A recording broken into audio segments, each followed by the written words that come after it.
Narito na ang PTV Balita ngayon. Tiniyak ng Philippine National Police na nakahanda ito sa anumang pagsisiyasat kasunod na naging pahayag ni Police Lieutenant Colonel Jovi Espinido na isa umanong largest organized crime group ang ahensya. Ayon kay PNP spokesperson Colonel Jean Fajardo, bagamat nakakalungkot ang naging pahayag ni Espinido, marami pa rin anyang pulis ang seryoso at tapat sa kanilang tungkulin. Nilinaw din ni Fajardo na ang isang organized crime group ay binuo para gumawa ng krimen at malayo sa dahilan kung bakit naitatag ang PNP.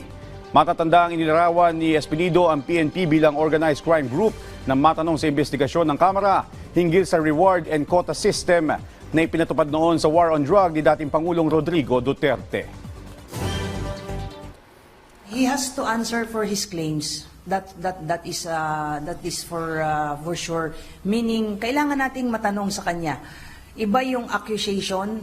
Accusation is one thing, but proof is another thing. The PNP is also curious kung ano yung mga hawak niyang ebidensya, at kung may mga hawak siyang mga ebidensya, ay tutulungan natin. Bukas ang PNP sa anumang investigasyon.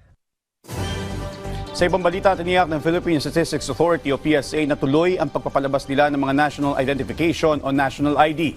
Kasunod na rin ito ng pag-terminate ng Bangko Sentral ng Pilipinas ng kontrata sa PSA para gumawa ng mga National ID. Ayon kay PSA National Statistician Dennis Mapa, iginagalang nila ang naging desisyon ng BSP. Bagamat may mga ginagawa na niya silang mga hakbang upang maipagpatuloy ang paggawa ng mga National ID. Binigyan din ni Mapa na maraming paraan para makakuha ng National ID ang isang Pilipino. Maaari ding i-download ang mga ito sa kanilang website.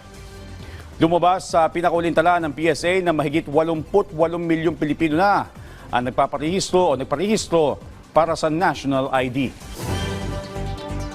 At yan ang mga balita sa oras na ito. Para sa iba pang updates, i-follow at i-like kami sa aming Facebook at X sa @PTVPH. Ako si Joshua Garcia para sa Pambansang TV sa Bagong Pilipinas.